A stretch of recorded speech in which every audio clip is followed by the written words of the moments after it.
Le 23 mars 1943, 14h16, le moteur diesel du U-181 vibrait sourdement, alors que le sous-marin quittait les côtes françaises. De Bordeaux, le capitaine de corvette Wolfgang Luth se tenait sur le kiosque, regardant en arrière, la terre qui s'éloignait. À ses côtés, le lieutenant de vaisseau Kurt Baberg, son officier en second. L'air embaumait le sel et le diesel. Devant eux, l'Atlantique, infini, gris et plein de dangers invisibles. 59 hommes. Enfermés dans un cylindre d'acier de 87,58 mètres de long, Luth savait ce qui les attendait. Des mois en mer, des milliers de kilomètres de leur patrie, l'océan Indien, un terrain de chasse, mais aussi une prison. Personne à bord ne se doutait qu'ils allaient entamer la deuxième plus longue patrouille de sous-marins de toute la guerre. 205 jours, presque 7 mois sans la terre ferme sous leurs pieds, sans la lumière du soleil, plus de quelques minutes par jour. Sans nouvelles de leur famille, 205 jours dans ce cercueil d'acier. Luth prit une profonde inspiration. Il avait 30 ans, mais ses yeux avaient déjà vu plus de choses que la plupart des hommes n'en verraient dans toute une vie. C'était sa dernière patrouille opérationnelle. Si il revenait, il entrerait dans l'histoire, comme l'un des commandants de sous-marins les plus brillants de la guerre. Mais avant, il fallait survivre. Le U-181 n'était pas un sous-marin ordinaire. C'était un type Drake D2, spécialement conçu pour les opérations de longue durée. Les chiffres parlaient d'eux-mêmes.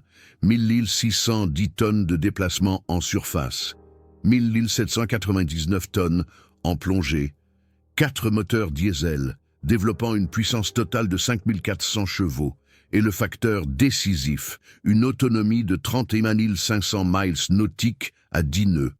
Cela signifiait que le U-181 pouvait traverser tout l'Atlantique, opérer dans l'océan Indien. Et rentrer chez lui sans faire le plein, en théorie, en pratique, il devrait être ravitaillé.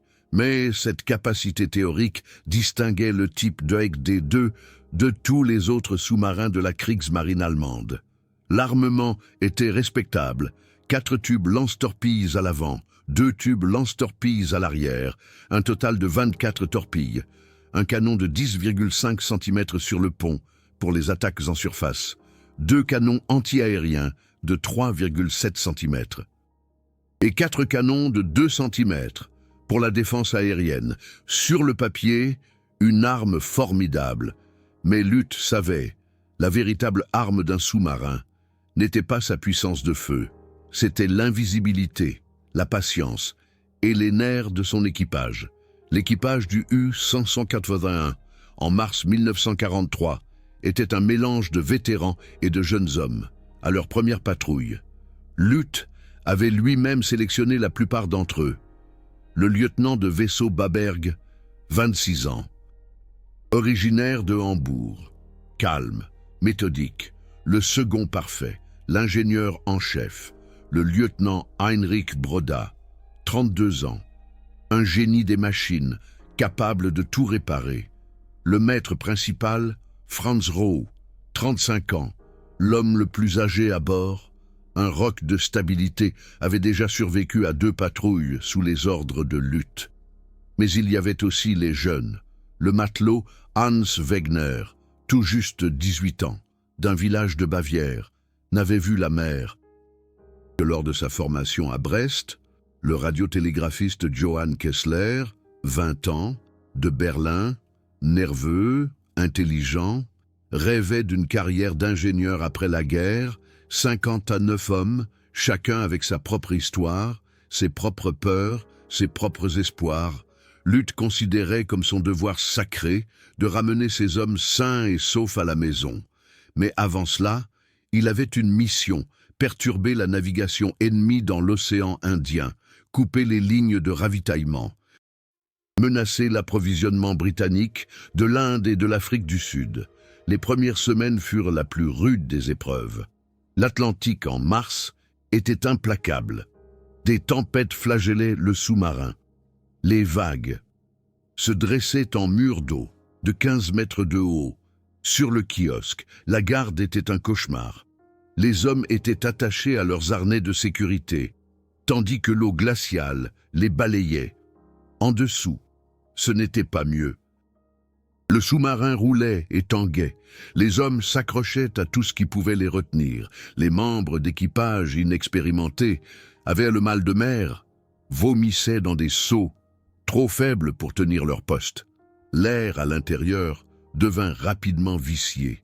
59 hommes, dans un espace clos, l'odeur du diesel, de la sueur, des vomissures, des vêtements humides qui ne séchaient jamais vraiment. Lutte parcourait chaque jour chaque section du bateau. Il parlait à ces hommes, s'enquérait de leur bien-être. Il comprenait la psychologie.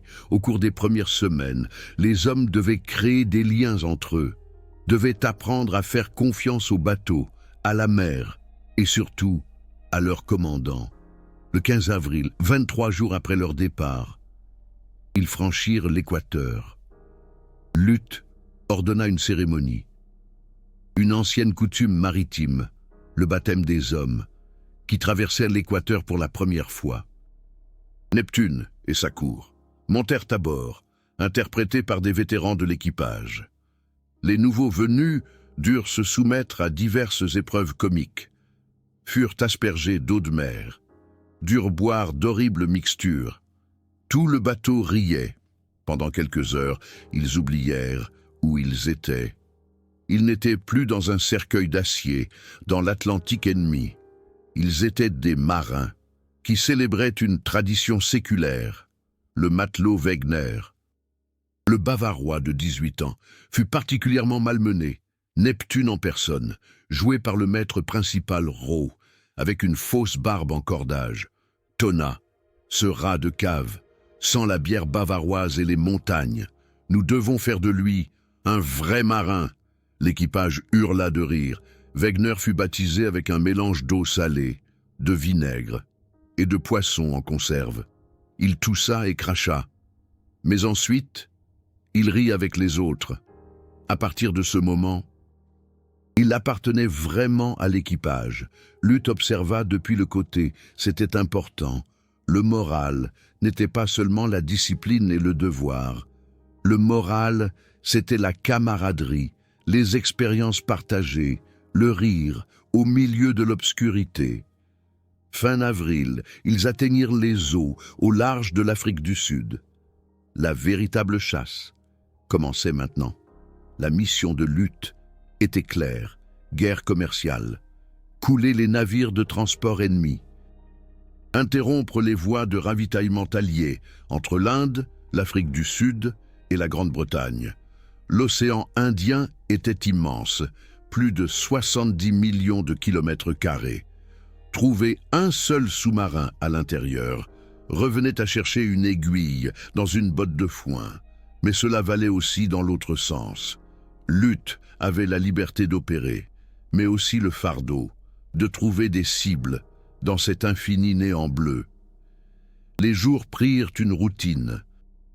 Faire surface la nuit, recharger les batteries, de l'air frais pour les hommes, les moteurs diesel vrombissants, à l'aube, plongée d'alerte, 40 mètres de profondeur, silence, seul le ronronnement des moteurs électriques, se faufiler dans l'eau sombre.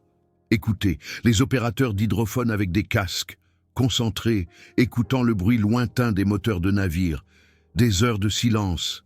Puis, soudain, contact, bruit d'hélice. Relèvement 230 degrés. 11 mai 1943, le premier coup, le capitaine de corvette Lutte reçut le rapport.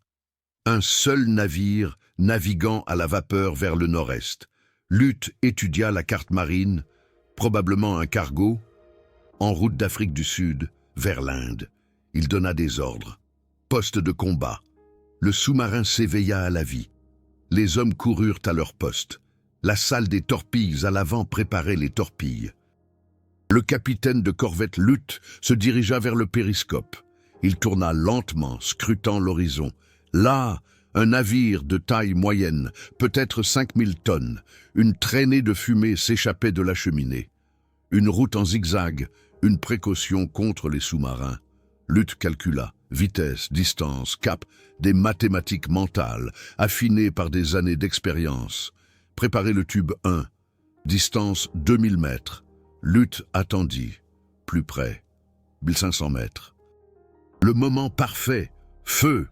La torpille jaillit du tube, un sifflement, un léger tremblement à travers le sous-marin. Maintenant, l'attente, 90 secondes. Les hommes dans la salle de contrôle restèrent immobiles, retenant leur souffle. Lutte comptait dans sa tête, puis l'explosion, un grondement sourd, transmis par l'eau, touché.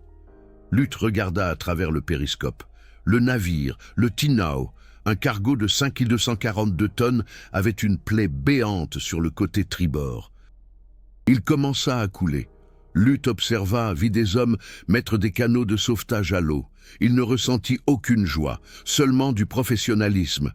C'était la guerre. Ces hommes là-bas, qui sautaient à l'eau, n'étaient pas ses ennemis personnels. Ils étaient juste de l'autre côté. Le naufrage du Tinhao n'était que le début. 2 semaines plus tard, le 27 mai, l'U-181 coula le Sicilia dans le canal de Mozambique. 2483 tonnes. Puis, des semaines de silence. Attente. Recherche.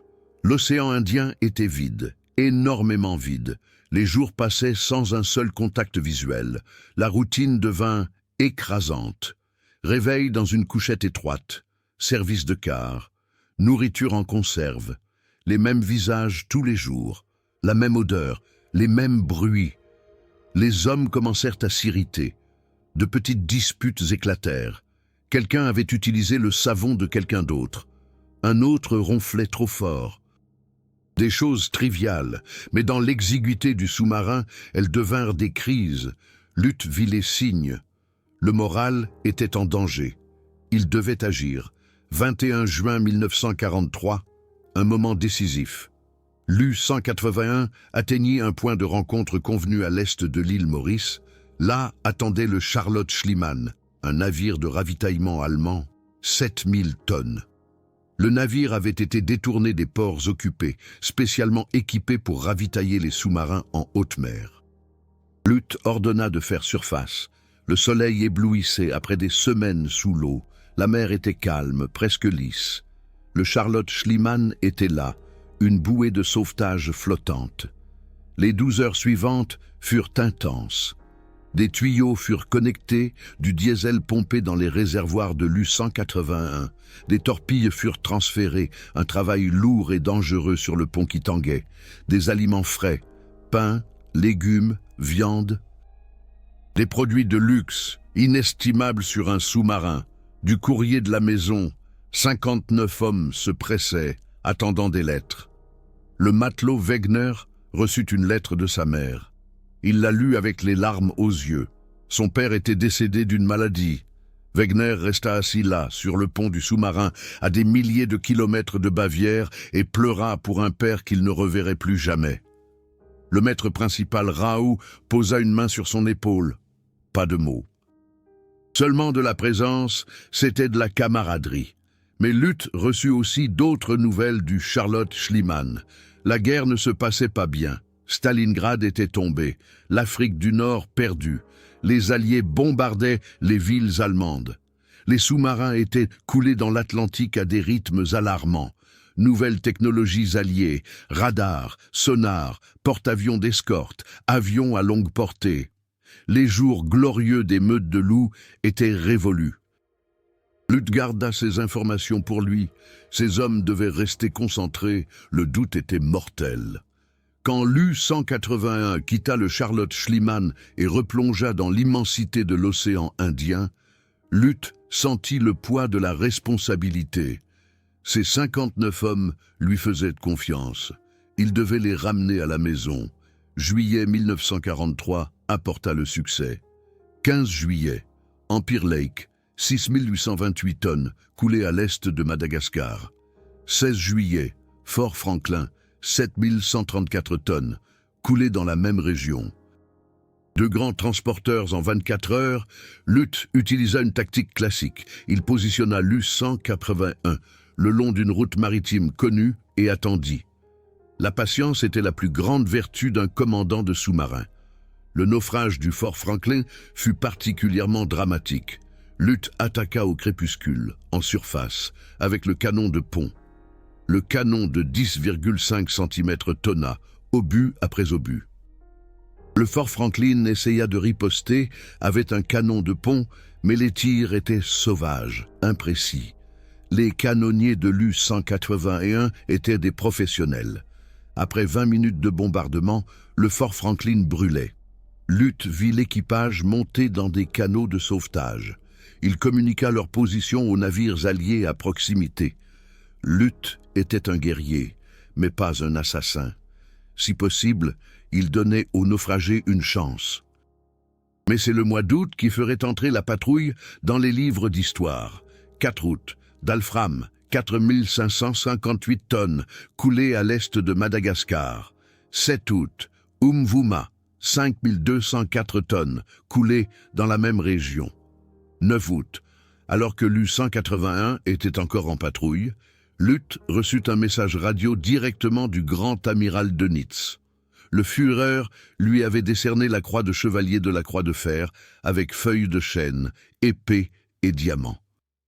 Luth était l'un des 27 hommes seulement dans toute la guerre à recevoir cette distinction la plus élevée. La nouvelle fut annoncée par haut-parleur dans tout le sous-marin. L'équipage applaudit. Leur commandant était un héros. Mais Luth lui-même ressentit des sentiments mitigés. Les décorations étaient belles, mais elles ne ramenaient pas les camarades morts. Elles ne raccourcissaient pas les jours sans fin sous l'eau. Malgré tout, il profita du moment. Il ordonna une ration supplémentaire de schnapps pour chaque homme, une petite fête, aussi bien que possible sur un sous-marin. 12 août, clan MacArthur, 6375 tonnes, au sud de Madagascar. Le 10e et dernier kill de la patrouille, Luth décida qu'il était temps de rentrer à la maison. Les torpilles étaient presque épuisées, les hommes étaient épuisés, et l'océan Indien devenait plus dangereux. Les avions de patrouille alliés étaient plus fréquents. La Royal Navy avait renforcé sa présence. Rester plus longtemps rendrait le risque trop élevé. Luth mit le cap sur la maison, mais la maison était à 12 000 kilomètres. Des semaines et des semaines de voyage. Et maintenant, en août, les problèmes psychologiques devinrent aigus. Les hommes étaient en mer depuis près de 5 mois. L'excitation initiale avait depuis longtemps disparu.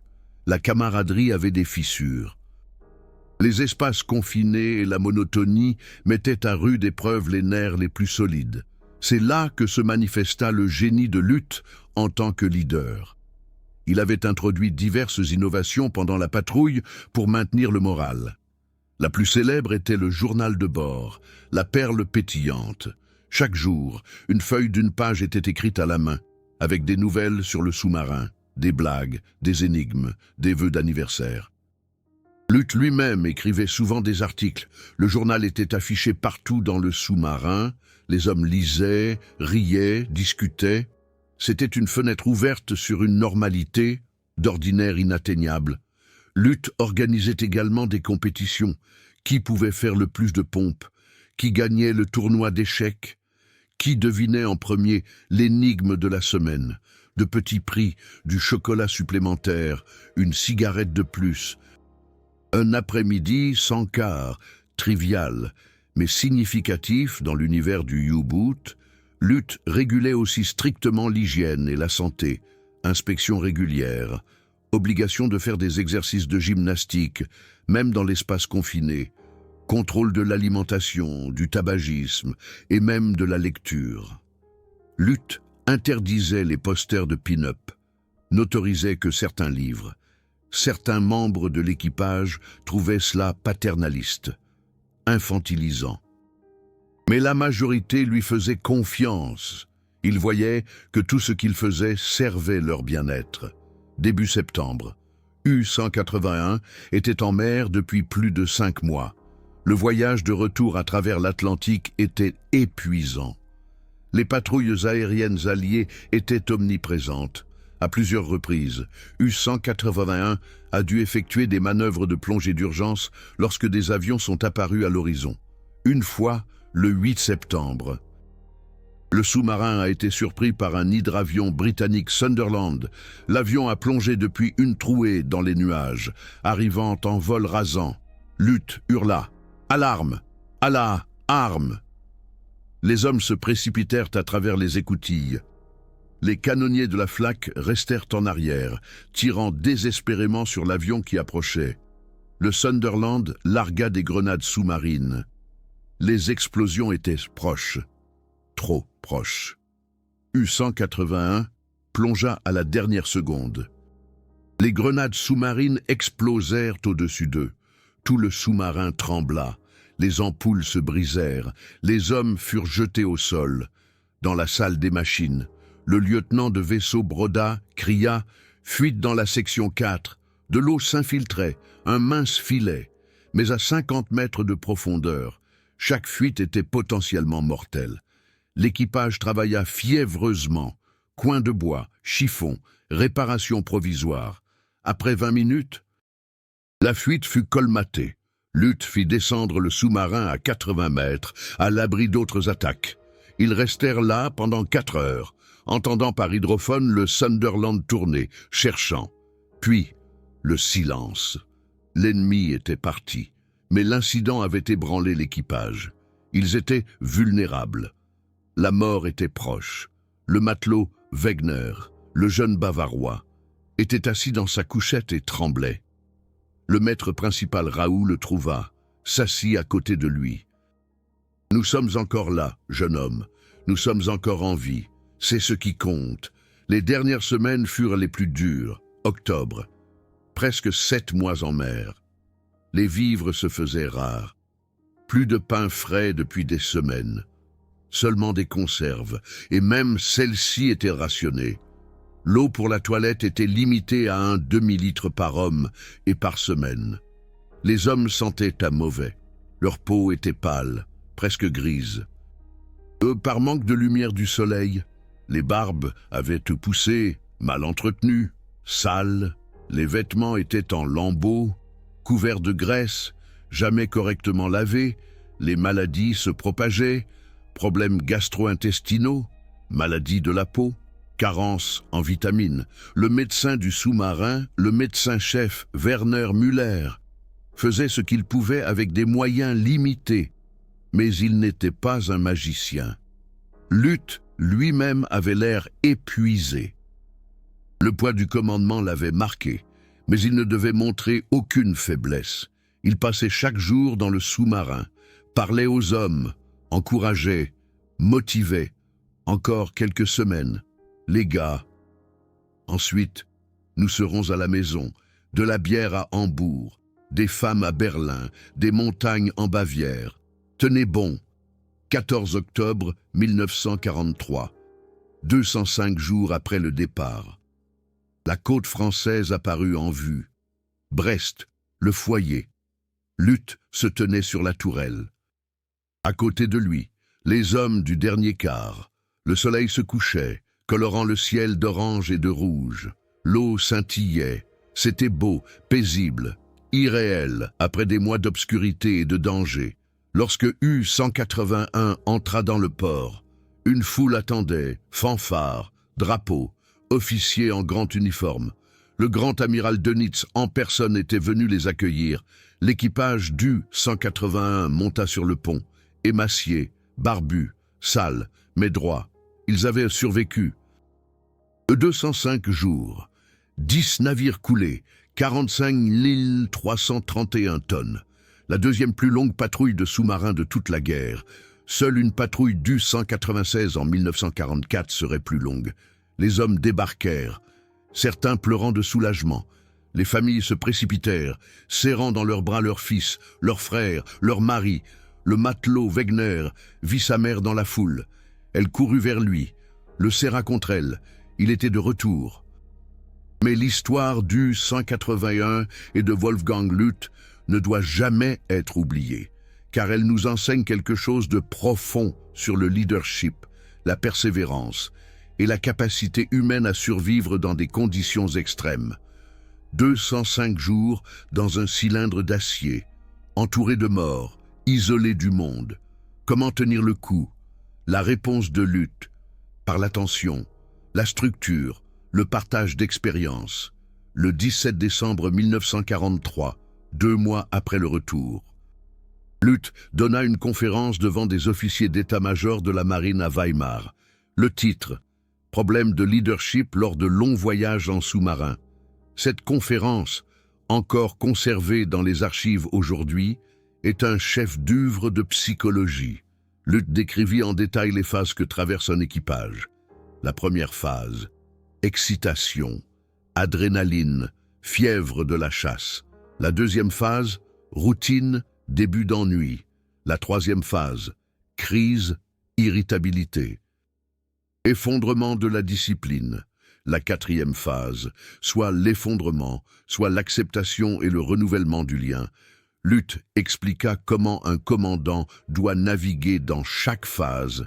En phase 1, canaliser l'énergie, la concentrer. En phase 2, créer de la variété, journal, compétition. En phase 3, combiner une discipline stricte avec une attention paternelle. En phase 4, garder le but en vue, nourrir l'espoir.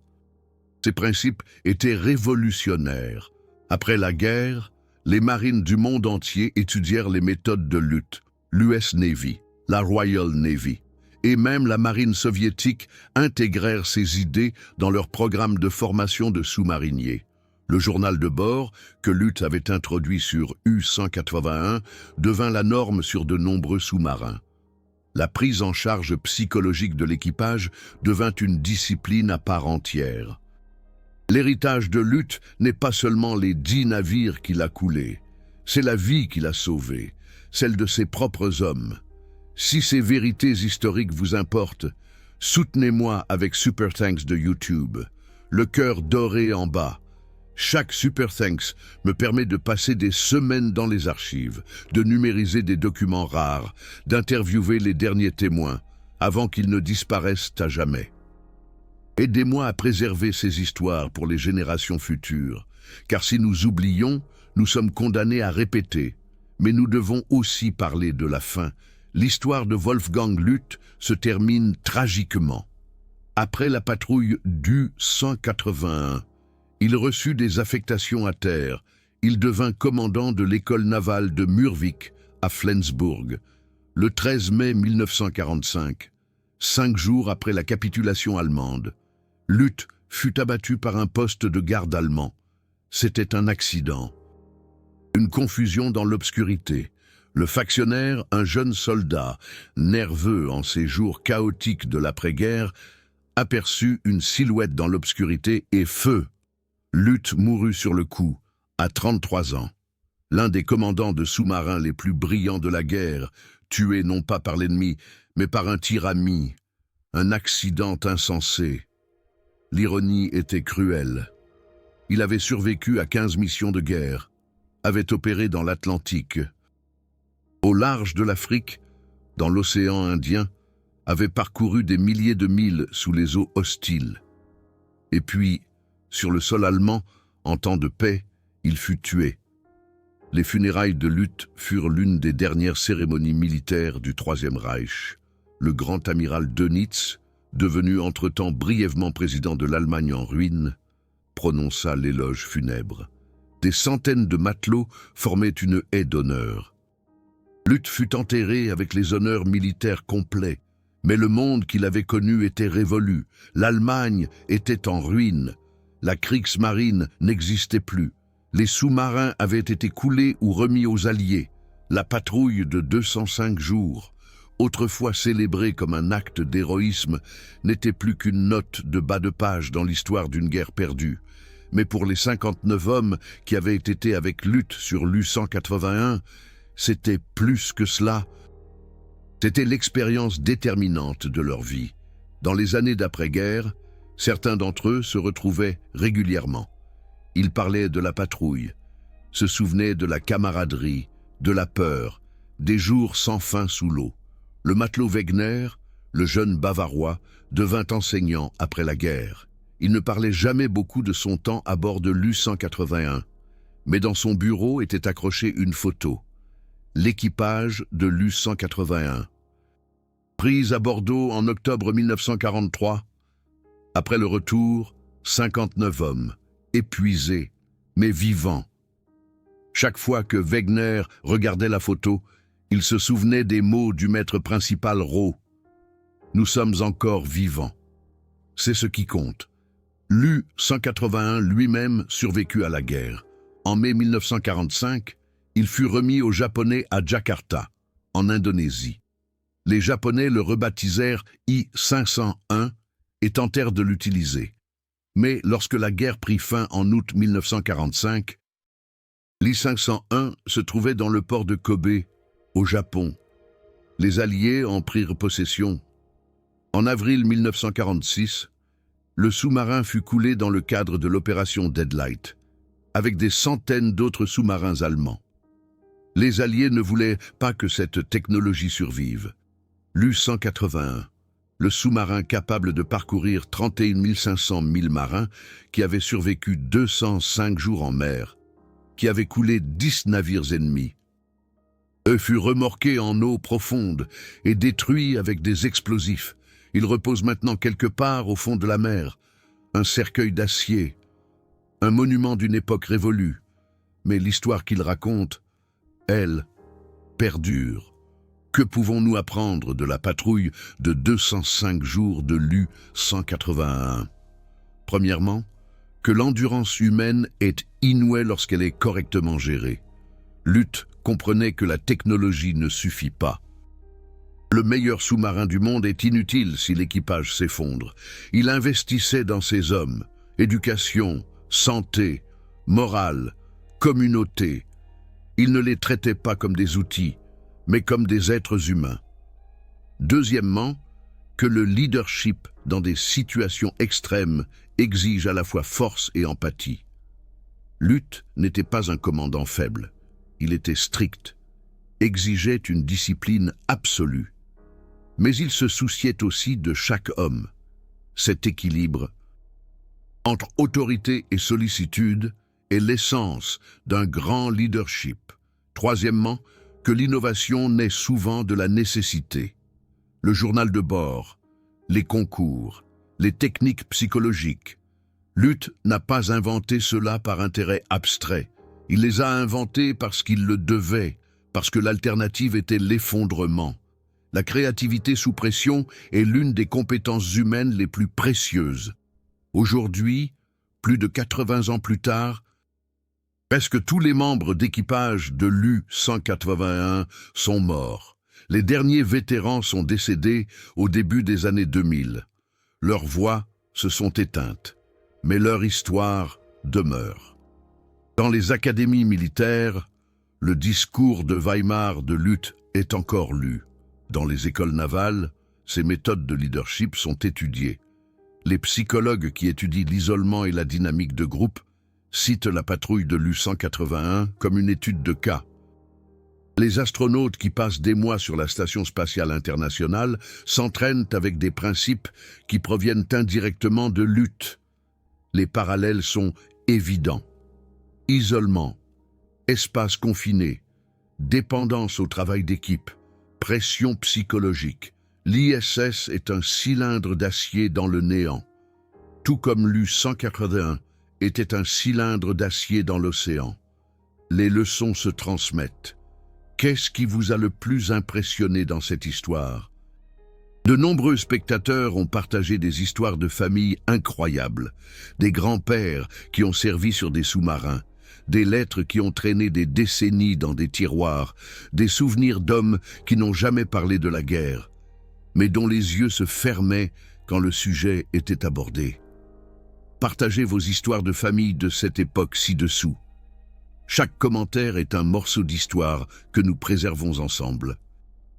Les 205 jours de l'U-181 ne doivent pas être oubliés, pas pour glorifier la guerre, mais pour se souvenir de la capacité humaine à survivre, à diriger, à espérer, même dans les périodes les plus sombres. Wolfgang Luth et ses 59 hommes ont montré que dans un cercueil d'acier sous l'océan, à des milliers de kilomètres de chez soi, l'humanité peut survivre si elle est correctement nourrie. C'est la leçon. C'est l'héritage. C'est pourquoi nous devons nous souvenir